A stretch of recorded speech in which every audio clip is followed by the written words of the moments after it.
You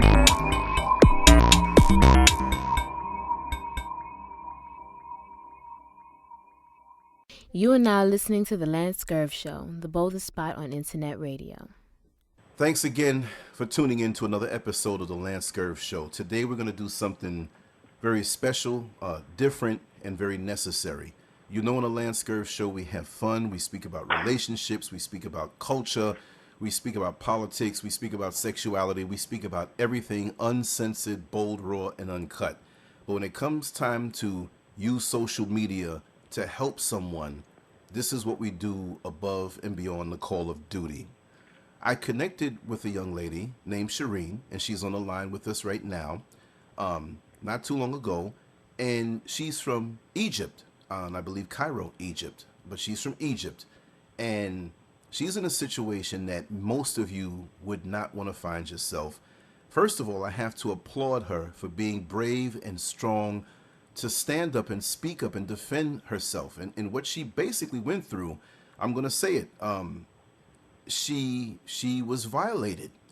She went to a hospital, the Cleopatra Hospital in Cairo, Egypt, and she was molested. She was raped. And there's a massive cover up there.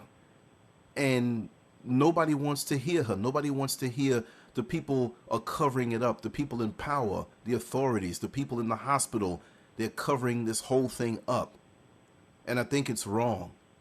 And you see, I will say that she is more comfortable speaking in Arabic, but her English is not bad at all. But for a story like this, for the most part, she's going to speak the story in Arabic, but I will have her speak a little bit in English to the best of her ability, but understand that there is a language barrier. But then you see, there is no language barrier when it comes to pain, violation, doing someone wrong, because what happened to her was not right. Now she's going to tell you, but I'm going to give a little brief rundown of this. She went to the hospital to have her appendix removed.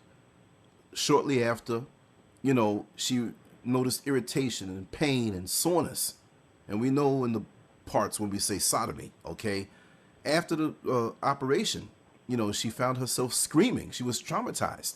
Maybe she didn't consciously remember, but, when these things happen, you kind of remember when things go down. Now, I have to say, she's never been married. She's a virgin, never had sexual relations. So this type of thing was strange to her. The sensations and the pain was strange to her. Okay? So, in the culture there, many people would be embarrassed and not say anything. They would keep it to themselves. But I have to applaud her again that she stood up and she came forward, and we want to help her get this story out to the human rights organizations all over the world, anybody who will listen, because where she is, they're ignoring her. And that's got to be the worst situation for anybody, no matter what your color, no matter what your age, your culture, your race, that you are violated and you're raped.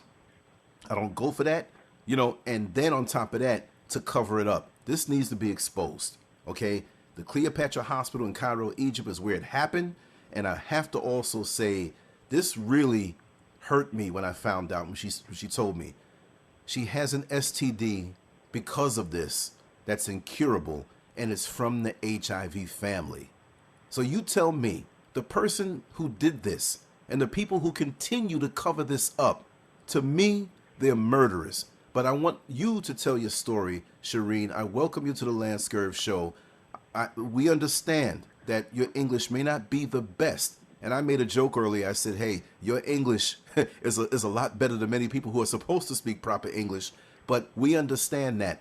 And afterward, after you speak your story briefly, okay, you're going to go into Arabic and speak it in a more detailed fashion. So those of you who are listening who speak Arabic or know someone who speaks Arabic, make sure to get them the link to this story so they can spread this and get this story out there. But I welcome you, Shereen. I want you to tell the people your story, and when you're ready, I want you to go right into the Arabic, just briefly.